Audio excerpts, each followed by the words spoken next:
Boys and girls, this is the Undisputed Era. Adam Cole, Kyle O'Reilly, Roderick Strong, and you're listening to Going In Raw, baby. What's up? This is the most must-see WWE superstar of all time and his lovely, gorgeous wife, Marie.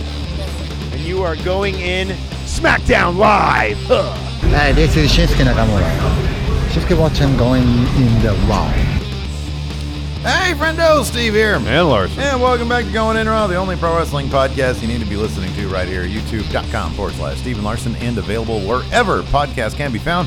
Be sure to hit that subscribe button, little notify bell next to it. We're also available on the Patreon at patreon.com/Steven Larson. We're coming down to the end of the month, so if you want your friendo care package, it's a comic book, some stickers. Yeah. Where is it? Here it is. Yeah, somewhere there it some is. stickers, Yeah. a postcard, double-sided poster. It's a good deal. It's a fun thing, and it's like $20.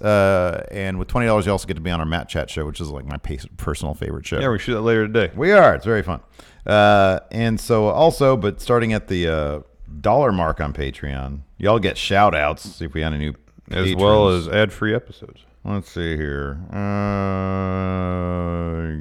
Aaron Day, Pete Santiago, Jerry Cray, Fox 005, and Notorious Me ID.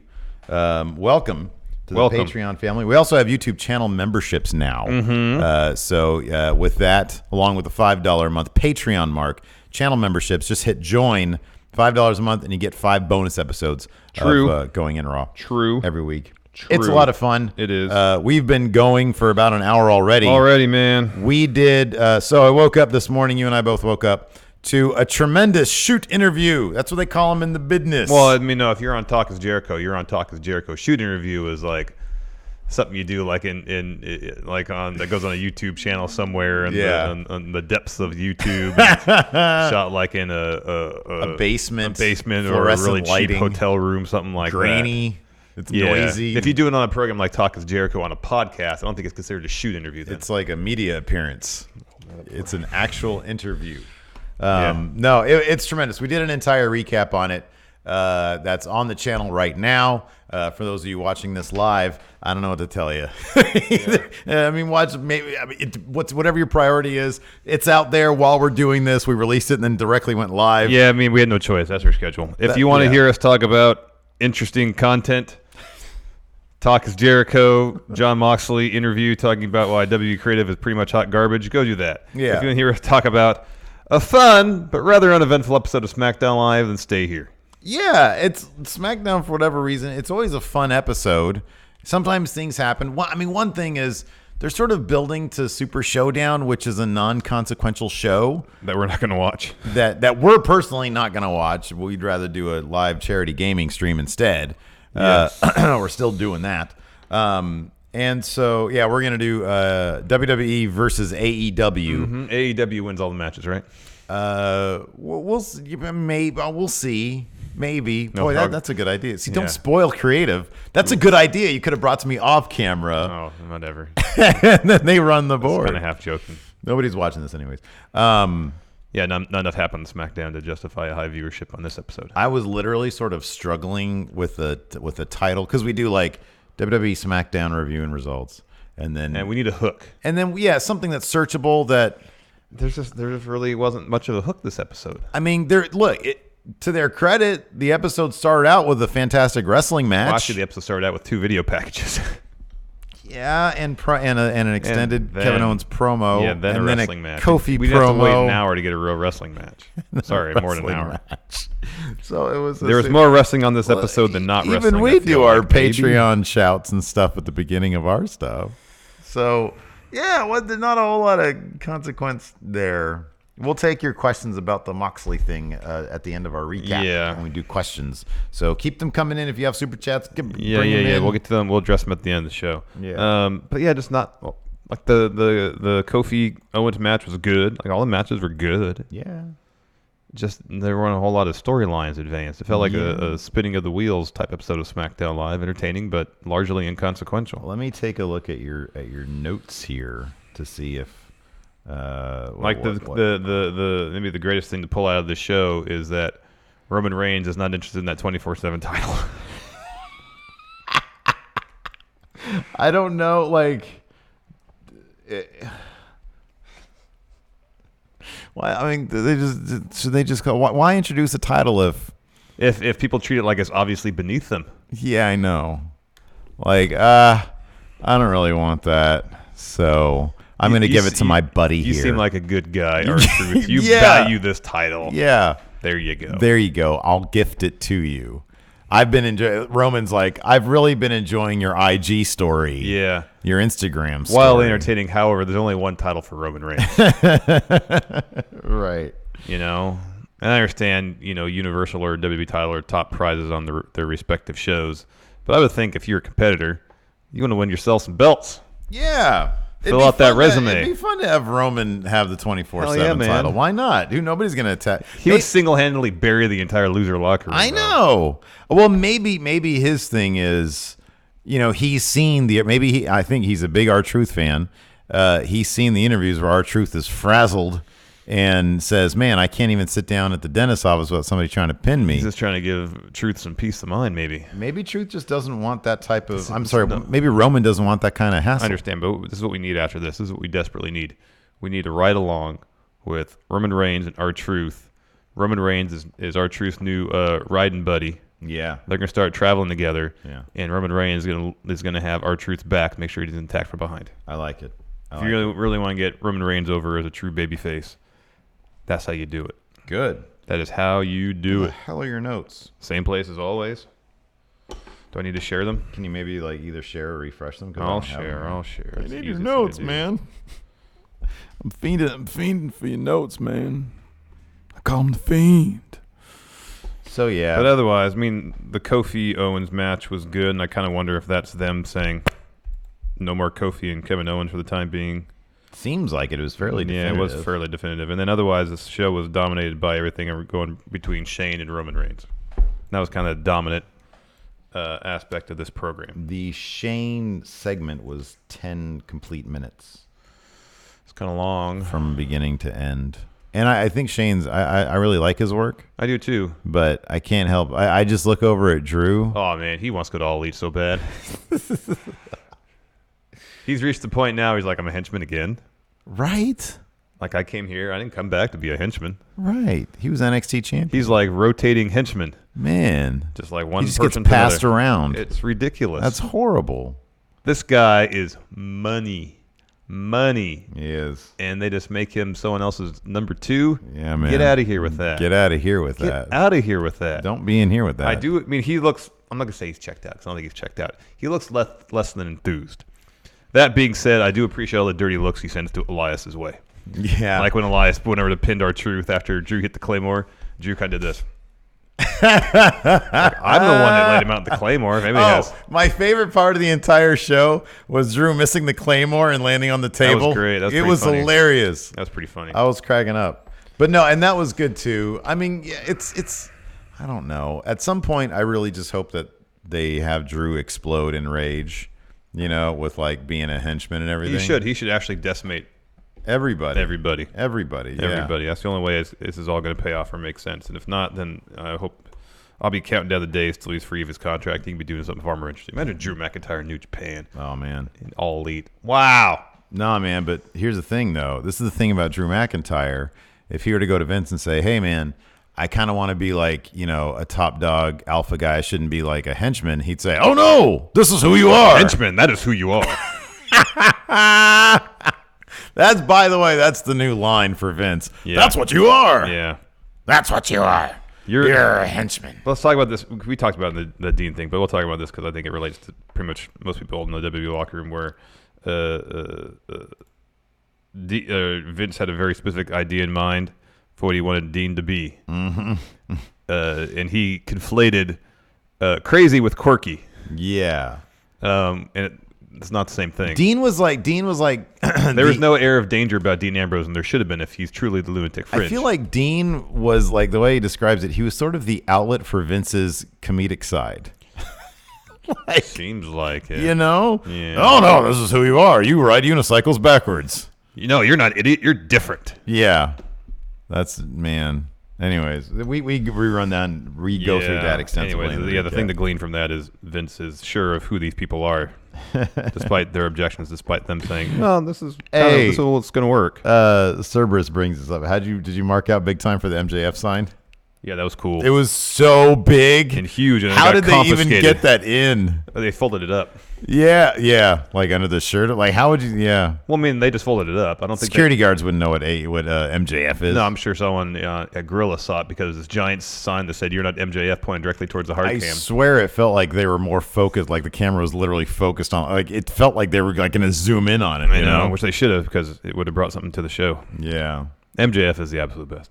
Yeah. Anyway, SmackDown kicked off with the recap package. What happened last week between Dolph and Kofi? By the way, can we just say this really quick? What? Whenever you especially says, they should go to All Elite Wrestling, there's a little bit of hyper. I think some people think that I know you're excited about All Elite Wrestling. Everybody is. But like the overboard nature of it sometimes is kind of a joke. You think? Well, some people they take things very seriously. Like some people, they were talking about it in like one of the YouTube comments or someplace, and like there are some people who got worked over the fact that when we were doing the fun wrestling WCW stuff back in the day, and we were like yelling at each other on camera, that was all fake. Was it? We understand that not everybody can go to All Elite Wrestling. There can't be that mass of an exodus. No, just the really good I think certain people, I think Kevin Owens is one of those dudes who, man, he should really consider it. So should Drew. Yeah, but Kevin Owens is really getting, man. I know Drew is too, but Kevin Owens just feels like it's like a Ambrose thing. He's got like 5 more years in WWE to sign a new deal. He did? Yeah, 5-year deal. When did we find that out? I don't know. Shortly after he came back, I think. What a nightmare. Yeah. Oh man, no. Anyways, he's one of the few guys that seems like maybe he has potential to. I don't know. I thought Ambrose was one of those guys too to break free of Vince's creative reigns. Maybe not. See, I get that feeling with Drew for some reason. Drew can? Yeah. Because why is he a henchman again? Because Drew just feels WWE. No, man, he feels like pro wrestling to me, not sports entertainment. You think so? Yeah. I don't know, man. Because when did he thrive? He was in WWE. He was part of the machine for a while. Oh, I know. He left and he became he thrived. And he became who he was through his run in NXT and maybe early when he got brought back to Maine. No, Drew is through and through pro wrestling. Anyways, the show kicked off with the recap package from last week. Kevin Owens comes down the ring. We get another video package kind of doing a recap of the whole Owens, New Day, Kofi Kingston storyline. Then he dropped a promo. He said, I know that we were scheduled for a Kevin Owens show. Not going to happen. Mm-hmm. He also claims that he did not attack Big E. Yeah. Even though he said Big E said my name, but, he sweats a lot. Maybe he had sweat in his eyes and he couldn't see, or he tweets a lot. Maybe he was looking down at Twitter and he didn't see. Yeah. He says, but it was not me. It wasn't me. Anyways, he also says that Dolph is going to beat Kofi at Super Showdown, that he's going to soften him up. Mm-hmm. And by doing so, will earn himself a title opportunity. Yeah. He's then interrupted by Kofi. He calls Kevin Owens a liar. Ooh. Says Kevin Owens is going to pay for not only turning on the New Day, but re-injuring Big E. Mm-hmm. Match begins. And again, good match. Gave a ton of time. Yeah, no, it was a thoroughly entertaining match. It was really cool. This is like the kind of stuff that I tune into. It's great. Yes, this is why we watch. This is why we watch wrestling. Exactly. For wrestling. Things really kicked off towards the finish when Owens super kicks Kofi off the apron, follows with a frog splash off the apron, then Kofi gets back in the ring before the 10 count. And then back in the ring, Owens hits another frog splash, gets a 2. They kind of tussle on the top rope a little bit. Owens knocks Kofi off, follows with a swanton, gets a 2. I like this in this match. Owens was trying to show off the full breadth of his aerial arsenal. Mm-hmm, yeah. I enjoyed that. Yeah. At the end, Owens goes for a pop-up powerbomb. Kofi evades, hits Triple in Paradise for the win. Clean, fairly definitive win for Kofi, even though Kevin Owens seemed like he had control of the match for a good chunk of it. Owens is a guy who's not interested in going to a Super Showdown, right? Saudi Arabia? Correct. Yeah. Okay. Which is kind of why we thought that he was written out of this. While they brought Dolph in, that's what we'd heard, that he was a last-minute replacement. Yeah. That's right. But it looks like he's getting totally written out of the WWE title program altogether. Yeah, they'll do something for him. It's fascinating. I am kind of curious as to what Vince's take on Kevin Owens is, similar to like what he thought what Vince felt Dean Ambrose was. I wonder if the fact that it's sort of it's more in line with what Kevin Owens feels his character is. And that's why he's comfortable signing such a long extension. He's like, well, Vince because we've seen with Vince having Kevin Owens give him the headbutt. Yeah. I could see. I mean, it'd be weird for me if Vince took a look at Kevin Owens and didn't think Pitbull, because Kevin Owens has Pitbull written all over him. Totally. And if that's what Vince likes, anthropomorphic dogman wrestlers, yes. Dogman wrestlers. Yes, and Kevin Owens fits the bill. Yes. He does. He kind of looks like a dog. Yeah. Next, we had a segment with Truth and Carmella backstage. Of course, our Truth talking about how he's feeling like he's constantly on the run. So he mentioned he can't go to the dentist without everybody's trying to pin him. Someone trying to pin him. Yeah. And so they go hide in the laundry room, I believe. Yeah. And after they do that, Drake Maverick goes down the corridor, starts posting flyers on the wall. Mm-hmm. And they leave laundry room, and Truth gives Carmella another piggyback ride. And they spear it off. Yeah. I only saw a GIF of this real quick, but apparently did Drake Maverick try to get as GM of 205 on 205 Live last night? Oh, I didn't see him. I think he saw Truth. He was in the middle of an interview as GM, and then he sees Truth down the hallway, and he ends the interview and runs off. Funny. Yeah, it's pretty good. After that, this was great. It's maybe my favorite segment of the whole show. He had a Daniel Bryan, Eric Rowan interview. Mm-hmm. Daniel Bryan calls the tag division on SmackDown a joke. Mm-hmm. And then Rowan tells a knock-knock joke. You ready to hear it? Knock-knock. Who's there? SmackDown Tag Team Division. SmackDown Tag Team Division. Who? Exactly. Ha ha ha ha ha ha. Hey, how about it always trips me out when I hear Rowan's voice, because it's not very often, and it's great. It is. It's a good voice. It's such a lovely voice. And then Daniel Bryan proceeds to say how they're the planet's tag team champions. Talks about that. He gets the crowd to cheer for the fact that Oklahoma is one of the main states that does the fracking business. Mm-hmm.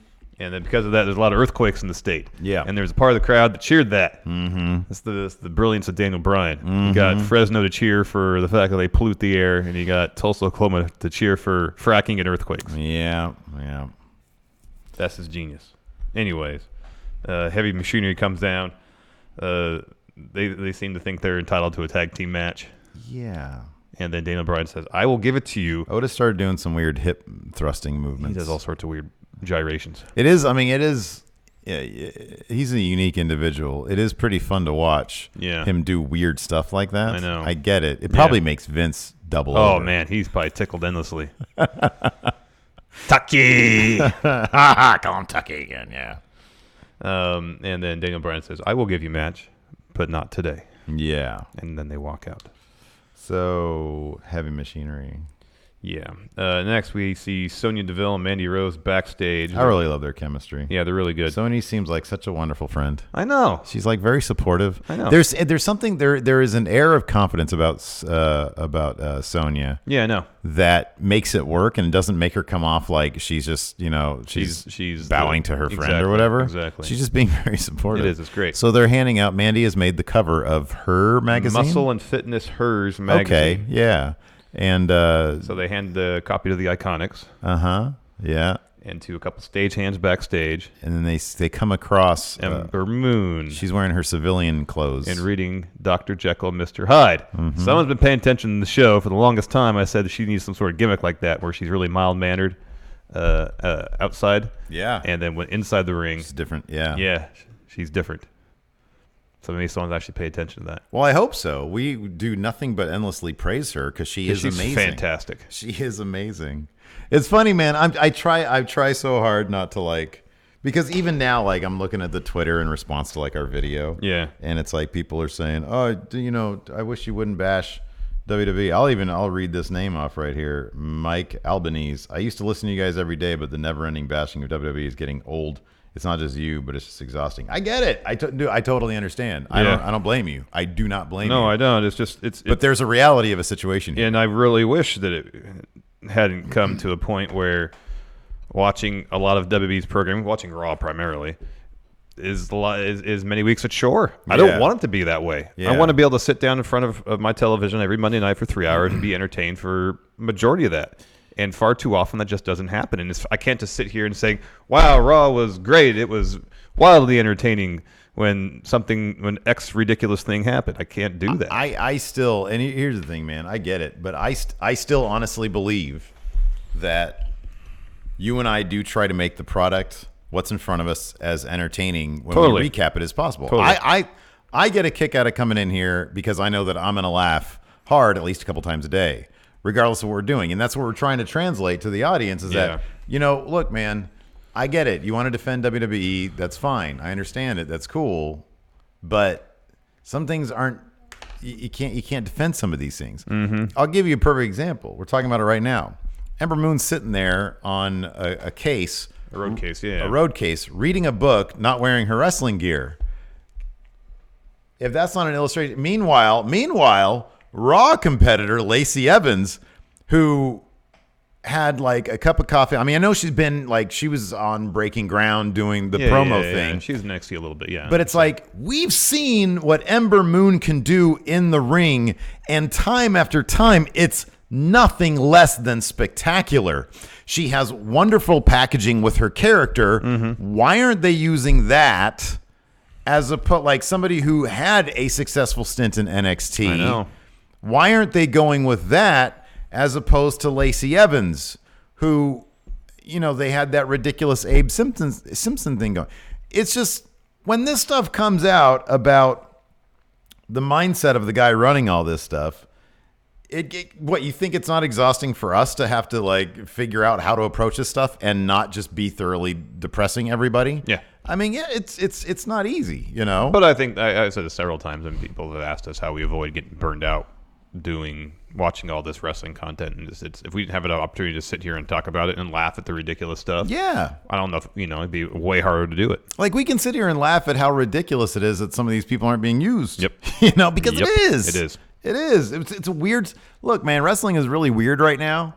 There's a lot of interest in the idea, and I know people they think that they have to draw these lines in the sand, and it's one or the other. It's one or the other, and it's not like that. But here's the thing: if All Elite, if they dropped a turd, we would have said they dropped a turd. Yep. I didn't love everything about All Elite, and I talked about that on the recap. No, I think one of the first things I said, there's no such thing as a perfect wrestling show, and Double or Nothing was not perfect, but it did feature pretty much it in certain doses everything I enjoy. I want from a wrestling program. Yeah. There was emotion, there was comedy, there was great action. And if WWE picks up their game, we'll be the first ones here talking about, oh, wow, that's cool. That's really neat. Totally.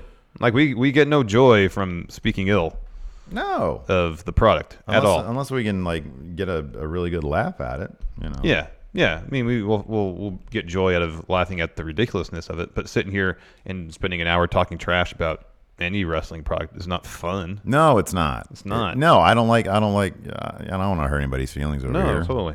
It's not fun. Except Baron Corbin. I'm joking.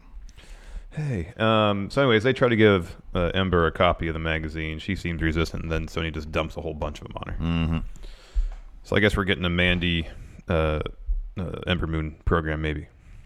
Afterwards, anyways, we get a match: Mandy versus Carmella. Sonya Deville comes to the ring with Mandy, of course, with a copy of Muscle and Fitness, hers. Mm-hmm. And she uses that to distract Carmella because she gets up with the apron, starts pointing at it, talking, and this distracts Carmella. She tries to hit a super kick on Mandy. Mandy ducks it. Wins the roll-up. Man, Carmella is one of those that I don't know if I want to call her underrated, because I think people are kind of clued into she's getting really good. Yeah, I know. That kick at that magazine was kind of cool. Oh, yeah, that was. And all of her work with R-Truth. It's been great. And then I love this. She responded, and I know this is just like Twitter trash talk. I don't feel like from the fan base she's underrated. I wonder if she's somewhat underappreciated by management. Like, she's put in positions where she can do good stuff, but it's obvious she's been putting in a ton of work, to get better. Yeah. And I appreciate this aspect here. Mandy Rose, and this is in character trash on Twitter. So it's whatever it is. Mm-hmm. But Mandy says everyone should be taking notes, including you, Carmella, and she has it's a picture of that fool Corey Graves reading the magazine with Mandy Rose on it. Yeah. Which, of course, we've heard that Carmella and Corey Graves were. Also, the look on his face is not him just perusing to get the information about very excited how about she's gotten in shape. Yes. Yeah. And so Carmella then says, you, 1, landed a cover of a magazine. Me, number 1, first Miss Money in the Bank. 2, second Miss Money in the Bank. 3, SmackDown Live Women's Champion. 4, Mixed Match Challenge winner. 5, have more than one item in WWE shop. Who should be taking notes here? I love that she is talking about what she's done as a wrestler, and then we had heard before that she wasn't doing Total Divas because she wanted to focus on becoming a better wrestler. And I really appreciate the crap out of that. I do too. I do too. And it shows in the ring. Yeah. It really does. Yeah, she's improved a lot. She has. A lot. Next, we see R-Truth backstage. Of course, Carmella's still out in the ringside area. He's attacked by Jinder. Jinder tries to roll him up. R-Truth kicks out, fends him off. But then R-Truth goes to hide in a photo booth, and the entire loser locker room runs past. Well, the loser locker room plus 205 Live. A bunch of 205 Live. Arya Daivari was there. Yeah. And wasn't Kendrick, it was... I don't remember. Yeah, I forget. Anyways, Truth exits the photo booth, and then Drake Maverick happens to be running by. They bump into each other. Drake drops all his flyers, picks them up. R-Truth says, "Let me help you," and they realize who they are. And then R-Truth runs. Drake Maverick gives chase. After that, Aleister Black promo, similar in style as the other ones, but felt like a lot more direct. I really like this because it was a lot less elliptical language. It was something that we've, even in NXT, we've never seen. Is that Drew kicking someone off a balcony? I think it's Noam Dar. Yeah, it's Noam Dar. Yeah, that's what it is. That's something else. Yeah, it's pretty great. The directness of when he says at the end, nobody wants to fight me. Well, the whole thing was I need 3 many opponents. He was saying that people are waiting for him to pick a fight with somebody. Yeah. And he's like, no, I'm waiting for someone to come pick a fight with me. Yeah. I will be sitting here in this dark, undisclosed location.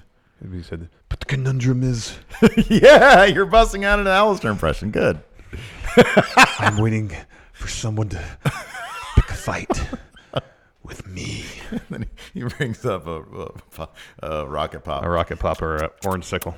Delicious. Delicious. Very satisfying. What, we don't have fun here? We don't have fun on the show? Very satisfying on this hot Oklahoma day. Refreshing. Creamsicles are my favorite. No one's going to pick a fight with me. I will pick a fight with Rocket Pop. Oh. Rocket Pop wins. Next, we had Selena likes cones. Next, we had Shane McMahon Appreciation Night. So he comes down the ring flanked by Elias and bored Drew McIntyre. Man, how great would it be if Drew came out on his phone? I know.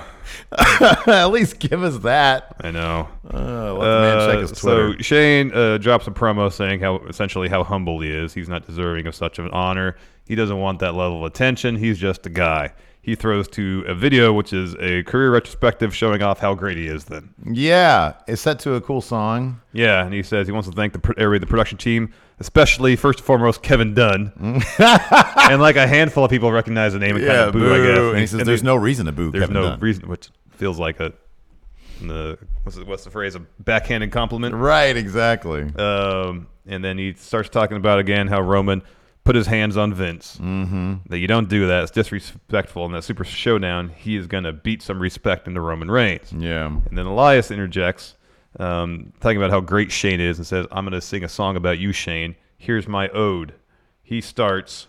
Then Truth and Drake run into the ring to interrupt. Truth hits like a reverse suplex on Drake, pins him. He successfully defended the 24/7 title. I will say this. This was a very clever way to interweave one story with another. And it's a very clever way to interrupt Elias. Yeah. I thought, and like you said, Drew watching Elias go for the pin, because Elias is the scumbag of the group. Yes. Yeah. He carries himself like a scumbag. And Drew's like, he has an annoyed look, but then he kind of smiles because, again, the title is beneath him. Yeah. So after Truth defeats Drake, Shane says, like, what the hell are you doing in here? You're interrupting me. So they all start beating down R-Truth. Yeah. Elias hits a drift away. Drew hits Claymore, and as soon as Drew hits that Claymore and Truth hits the mat, Elias is on him for the pin. Yeah. He pins him, new 24/7 champion. Drew looks for a moment annoyed. Shane grabs the mic, says, tonight, Drew and Elias will be taking on R-Truth and Roman Reigns. He's going to suspend the 24/7 rules during the match so Elias doesn't have to worry about anybody running in on him. But he very, very clearly says that once the match is over, fair game. Fair game. So you know at that moment that title is changing hands again. Yes. So I thought that was a pretty clever way to incorporate the 24/7. Yeah, title, it was good. If a bit predictable. Next, backstage for Lacey Evans' interview, she's having tea with Charlotte. Yeah. And at this moment, I was like, they're going really hard with this Charlotte-Lacey I partnership. thought the same thing, yeah. I mean, we don't have to worry about that anymore, though, apparently. No, we don't, which was actually a pretty decent surprise. Yeah, it was. So next, we have a match between Bayley and Lacey Evans. Charlotte's ringside for commentary. The finish saw Bayley lay out Lacey ringside, and then her and Charlotte start jawing, talking trash to one another. Bayley acts like she's going to go back to the ring, turns around, just punches Charlotte or gives her a forearm. It was great. Yeah. Charlotte tries to follow Bayley in the ring, and the ref's keeping them apart. And Bayley's, egging her on, saying, "Come on, punch me." Lacey goes for a roll up on Bayley, but since the ref is distracted, can't count the pinfall. Right. So then she was Bayley, there for like days. Yeah. And then by the time the ref turns around, Bayley reverses the roll up into one of her own. She gets the win. She gets out of there as Charlotte gets in the ring. As soon as Bayley's a little bit up the ramp, Lacey turns around and attacks Charlotte, and then Charlotte responds with a massive boot. Yeah.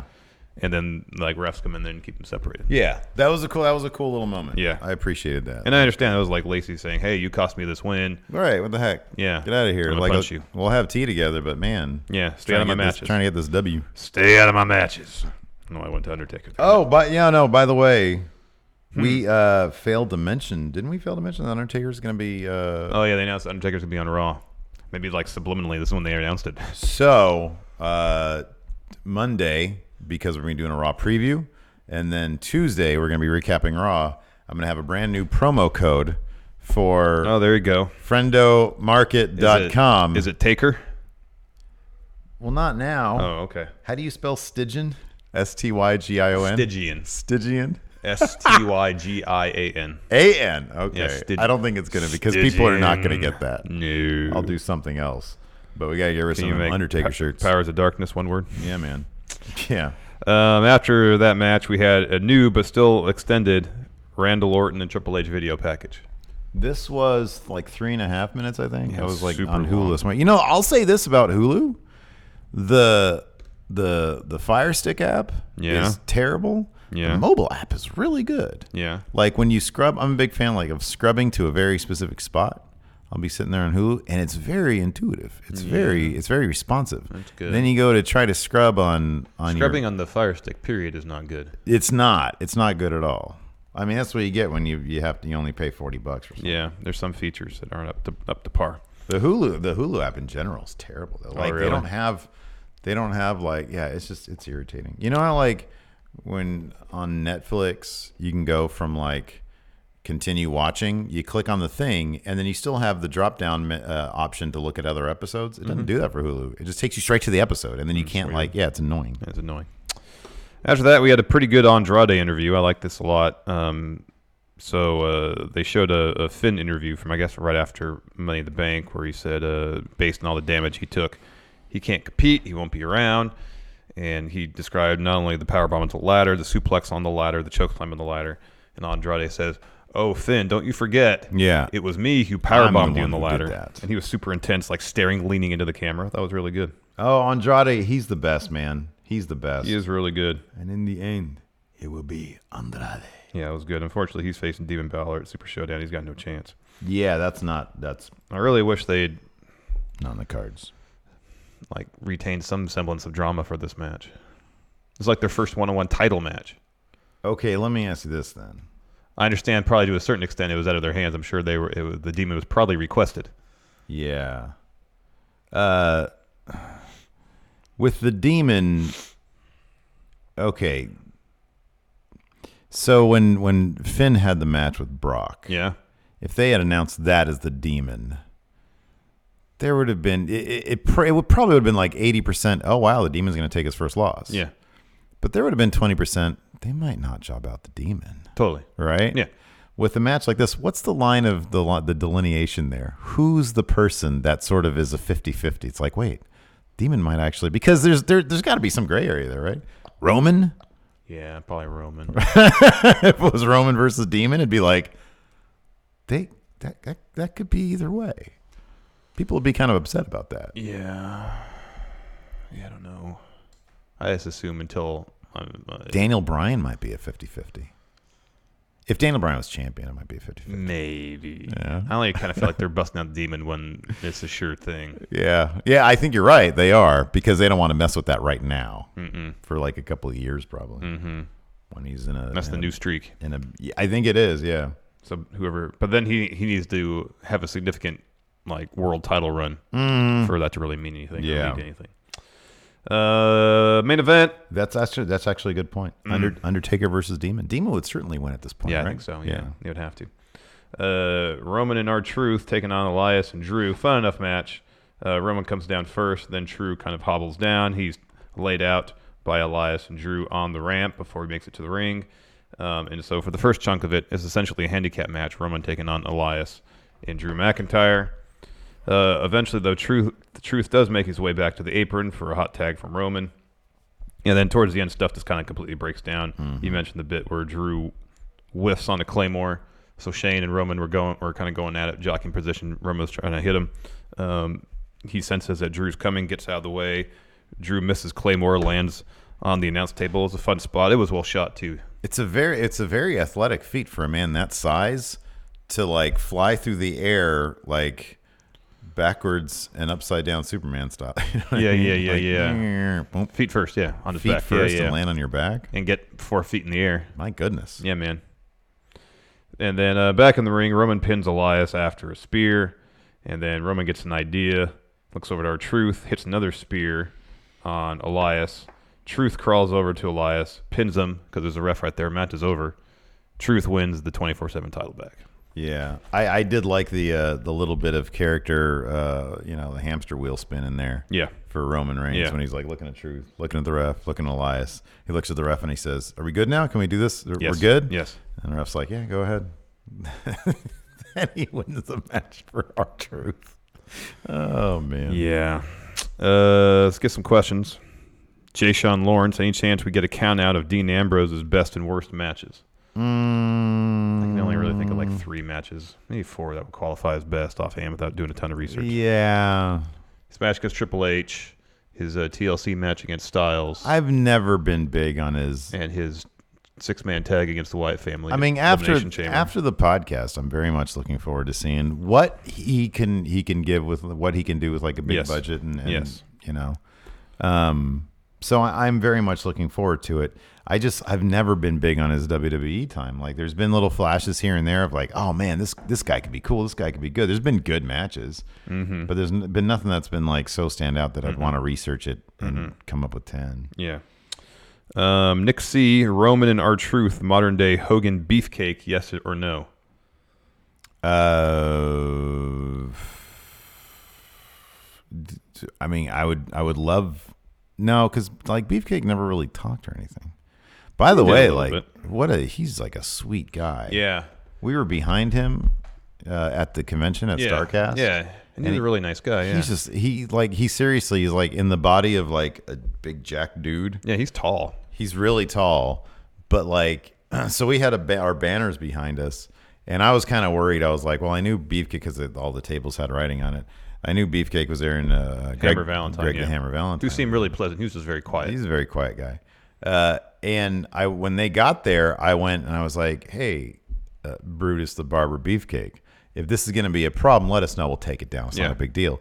And he's like, "No, I wish I would have brought something for my banner." I was like, "Just put it on the back of ours." And then we helped him put the banner up, and he was like the most appreciative person. Yeah, he seemed totally like the nicest guy. guy. Scott Norton was super nice too. Scott Norton was super cool. He walked by and was like, "Hey, how's it going?" "Good." And he did this to me. Yeah, with his man. Giant buff arm. Is your shoulder still bruised up from that? No, it's fine. Oh, okay. He's super nice. Oh man, no, it was trippy. It was trippy to see all those people. I mean, the way they structured things is that I think beyond, other than the huge names for meet and greets, they just have them on the convention floor, which is kind of cool because then you're funneling a lot of traffic through there. Hopefully, vendors there will get some extra traffic because of it, and also just from our perspective, we could look behind us and be like, oh dang, Booker T's back there, and wow, Dan Severn, he looks great. Yeah. There was just all those moments where you see these wrestlers that we'd seen on TV for the longest time and get to see them in person, and especially the guys who've been around for a while and been up there in years, and seeing that a lot of them are seemingly in good shape and didn't damage themselves too badly in the wrestling ring. Yeah.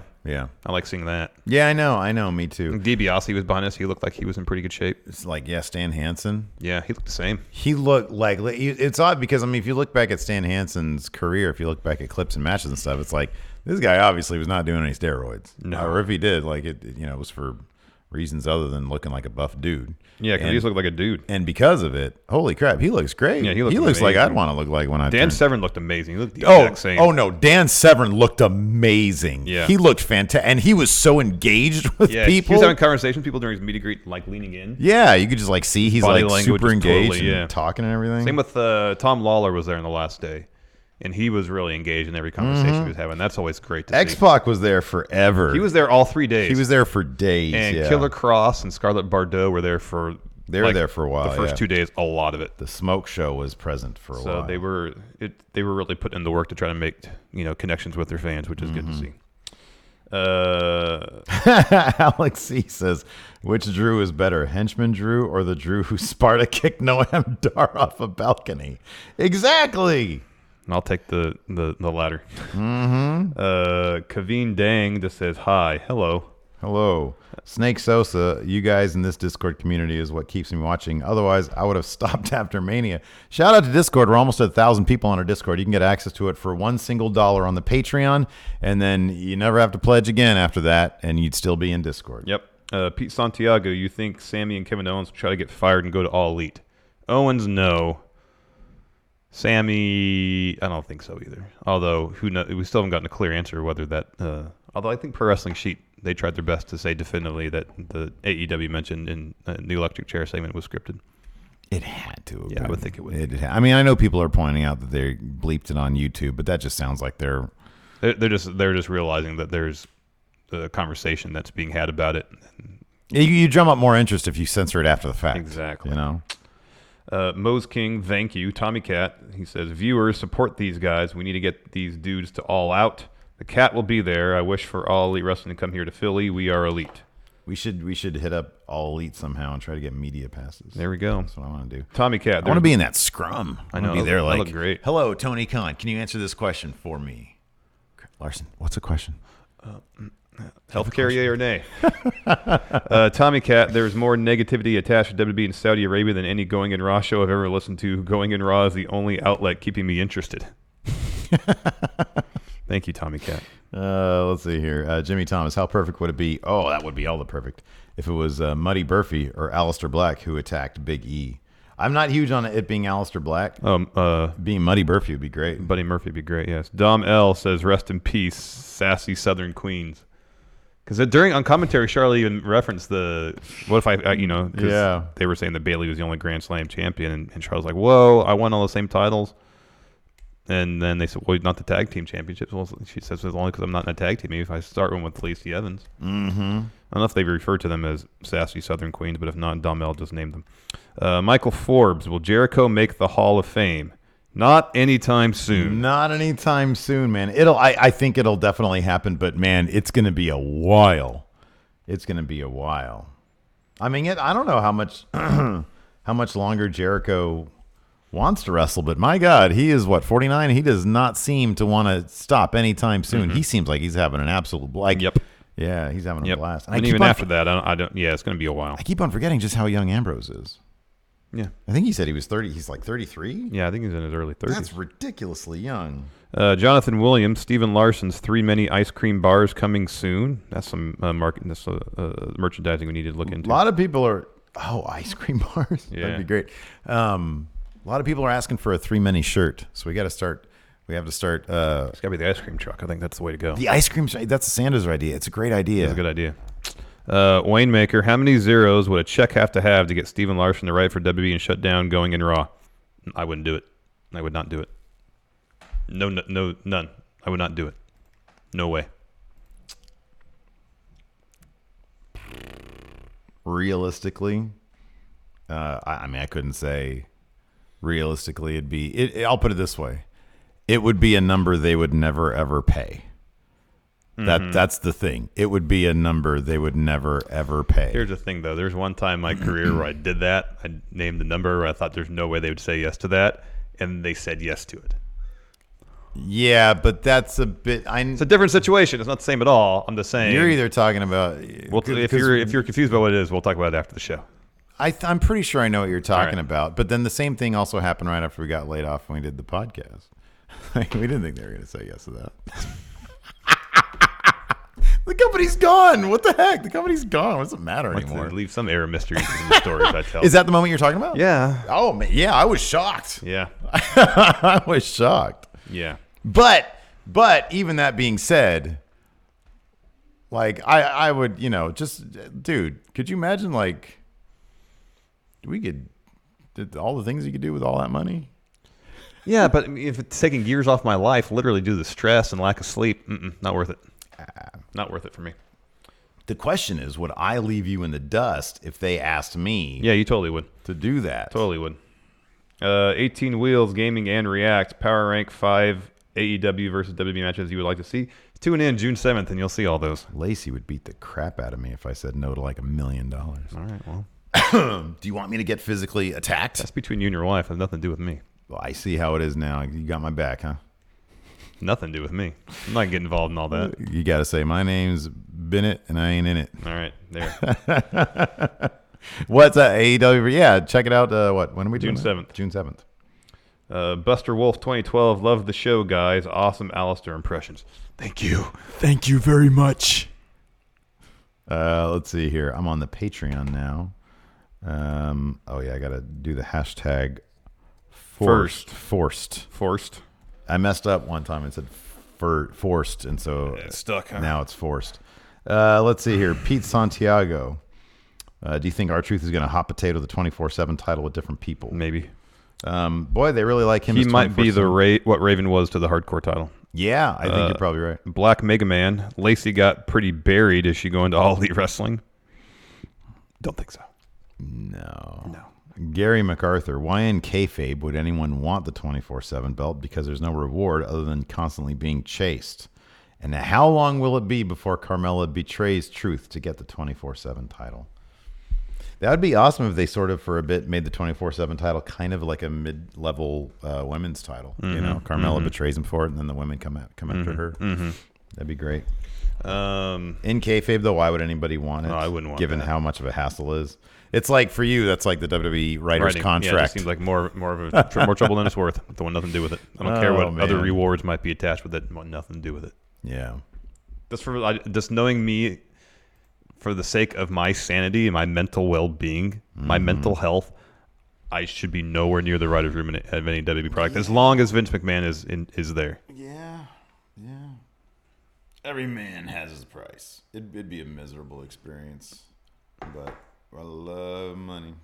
I mean, money's great as long as I have enough to get by, I'm fine. What did Dean say? My truck's paid off. What do I need to... See, my car's not paid off yet. Yeah, one of mine is. The other one's not. So, oh, man. Anyways, let's see here. Let me go over to YouTube because I put a thing on YouTube. Oh, community tab, right? The community tab on YouTube. I did not do a community poll this week on SmackDown. I generally don't do that on Raw. Yeah, you can kind of predict the SmackDown ones for the most part. Right. I forgot to delete this. Let's see here. Oh, here we go. What do you got there? None really. Wow, none. Mikey Omega says, "Happy belated birthday to the greatest friendo ever." Oh, that's right. I forgot about that. He just get a super chat for his own shout out on a birthday. Happy birthday to Mikey Omega. Happy birthday, Mikey Omega. Happy birthday, dear Mikey Omega. Would you like some ice cream now? 3 many more. Mikey banned me from the Friendoverse. I didn't even do anything. He will fight me. Let's see here. Rich the Smash Bro says WWE wonders why ratings are crap. Can we stop having Shane be in the main event segments with Roman every week? I mean, I feel like Shane is like the least frustrating part of it, because when he's on there, at least he's doing good work. I crack up over Shane. It's just the problem where we suspected and worried would happen, that when you drop any sort of hard brand split, then the same stories dominate both shows. Wolfpack for Life has a YouTube question. All right. He says, when we get a chance to skip ads, does that affect the money you get? So in a technical sense, yes. However, I would never, ever, ever ask anybody to watch ads on YouTube if you have the option to skip it. Yeah. By all means, skip it. We're doing fine. We don't need WWE writer money. We're doing great. And you guys are all awesome. Just enjoy the content. The most important thing is the way you want to enjoy it. Let's see here. So this is a good question. I think it's got kind of an obvious answer. Nikolai Harari, with SmackDown ratings at least a little dependent on how Raw does, how will Fox feel about having a show that depends on another network's show ratings? I think that they are going to go so overboard delineating the two. Except for the roster members, that's going to be at least somewhat consistent. Yeah. For one thing, I think moving it from Monday to from Tuesday to Friday is going to be, I think it'll be less dependent on Raw's ratings. Well, I think too, just the fact that it's on Fox, they're going to put their full promotional muscle behind it. It's a different beast. And if they change the presentation somewhat, everything they can do to separate it from Raw would probably be of benefit. The big question, I kind of wonder, because they're going to put big money promoting it. We've already seen it, them running ads on their NFL broadcasts. It's going to be a big deal in more households technically. It's just going to be an interesting situation. Yeah. I don't know what kind of ratings. I'm sure All Elite, I'm sure Tony Khan has some idea as to what they want to see from the outset, what they would be happy with, what they would be terrified of. That's an interesting question to me too. Yeah. Cult of False Realities has a good question. Should Heavy Machinery be more like the APA? I honestly think most tag teams should be the APA. So yeah, I don't know. What is that? So is that for non-news? I was looking for non-news. Yeah, that's a good one. All Elite Wrestling gifts are being taken down. Yeah, but then Matt Jackson tweeted, "Just learning about it didn't come from me." He retweets his gifts, getting it handled, and it was all cleared up. Oh, wow. That's cool. Time to start a All Elite Wrestling GIF account. We're just like everything. Let's take advantage now. No, I figured on non-news we can talk about Jon Moxley's first AEW match confirmed. Oh, yeah, that'd be good. New signee to AEW. Really excited about it. Tress asks, Tress30 asks, what wrestler outside of WWE do you think would do a great job making the 24/7 title as entertaining as R-Truth is making it right now? That answer is easy. Joey Ryan. Yeah. He's making a big announcement Thursday regarding his future in wrestling. According to some reports out there, he's been offered and turned down a big contract, or a contract from All Elite. Yeah, from All Elite. So he's been saying he's been going on some sort of farewell tour. He said he'd been on a farewell tour of the Indies. He's going to address the future of his wrestling career and bar wrestling show tomorrow. Yeah. And Meltzer had said that he had been offered an NXT contract to wrestle for a few more years and then transition to a coaching position. Yeah. We'll see. We'll see what he has to say. Yep. It would be very interesting how if he decided to go with the NXT thing, that would be, I'm not going to say shocking, but surprising. It'd be interesting how he'd break that news, how he'd, you know. I mean, the thing about Joey Ryan is that everybody loves him.